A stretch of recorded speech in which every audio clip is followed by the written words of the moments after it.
The guitar had been an instrument with a long presence in music throughout the history of civilization. Its acoustic design, however, was inadequate for a louder, modern sound, limiting its potential for broader use across a range of musical styles.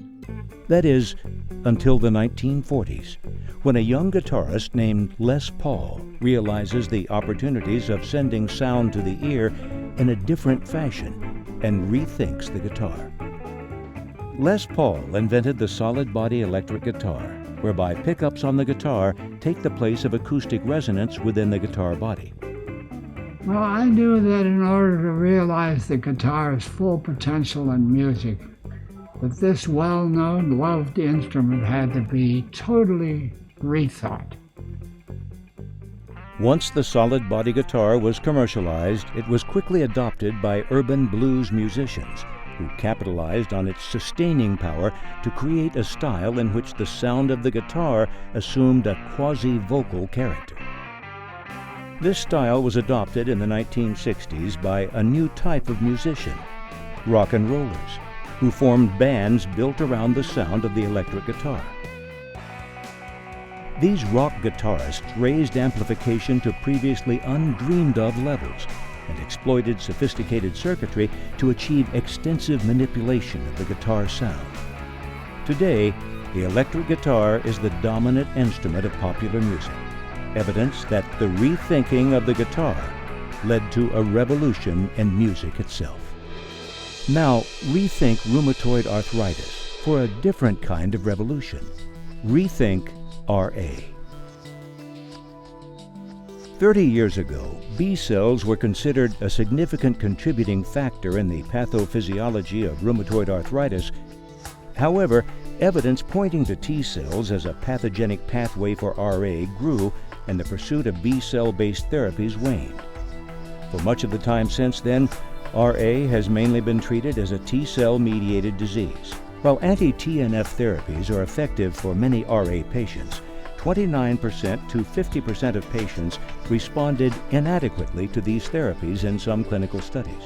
Recognizing an unmet need for an RA therapy that could reach these inadequate responders to anti-TNF therapy, researchers at Genentech and Biogen IDEC returned to a deeper exploration of the B cell and took a closer look at the mechanism of action of Rituxan, a well-known B cell-based therapy that had been used successfully in the treatment of hundreds of thousands of oncology patients over the past 9 years.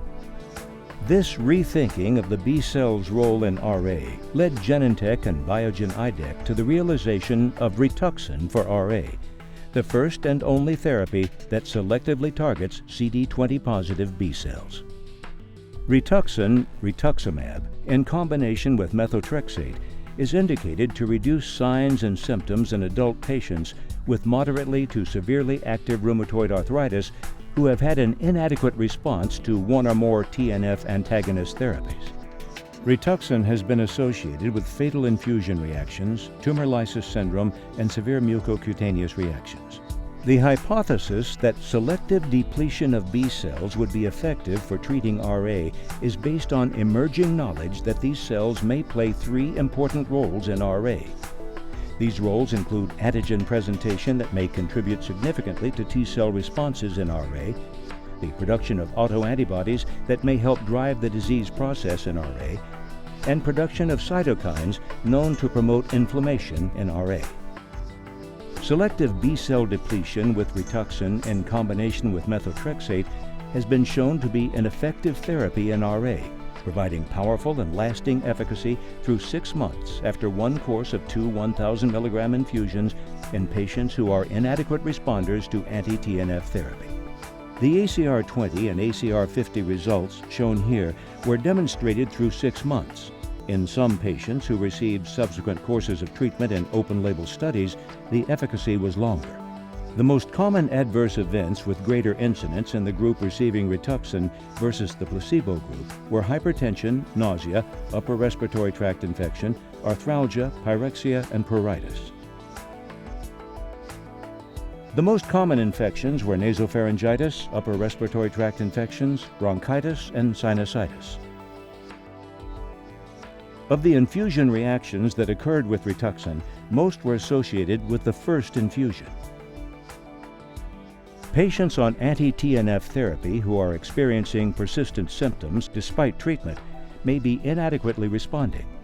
For these patients, Rituxan provides a powerful source of hope. Rethinking RA with Rituxan is helping many patients with inadequate response to anti-TNF therapy realize their potential again. Meet Tim, a Rituxan for RA clinical trial patient from Tacoma, Washington. Tim was a firefighter for 23 years before severe rheumatoid arthritis forced him to leave his job. A family man with a passion for music, Tim missed playing the guitar with his 3 sons in their home recording studio. Tim did have a modest response to one previous anti-TNF therapy, but still suffered from severely affected joints and noticeable joint deformity, in particular in his fingers.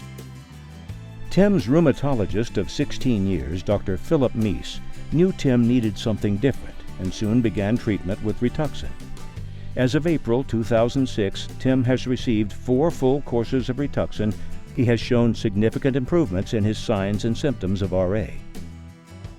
Tim suffered from severe rheumatoid arthritis, and his previous anti-TNF therapy was providing modest but not optimal response. So I decided to try something new, Rituxan. For me, the appeal of trying Rituxan therapy was that it would provide Tim with a completely different biological approach, with a mode of action entirely new for RA. In my assessment, Tim has had good response to Rituxan. He has experienced improvement in all ACR core parameters as well as in DAS. And Tim's level of response has not diminished with subsequent courses of Rituxan. Thanks to the powerful and lasting efficacy of Rituxan, Tim can once again spend more quality time with his family. And he has returned to his hobby of playing the guitar. Les Paul's rethink of the guitar provided a new world of music that has immeasurably touched Tim's life. Rethinking RA with Rituxan has allowed Tim to realize his potential once again. Remember, 29% to 50% of patients responded inadequately to anti-TNF therapy in some clinical studies. Are you looking for these signs and symptoms in your own patients? Persistently swollen joints, persistently tender joints, need to increase dose or frequency of administration due to inadequate response. Consider the following: persistent pain, prolonged stiffness, significant fatigue, and tolerability issues. Rethink RA for your patients like Tim.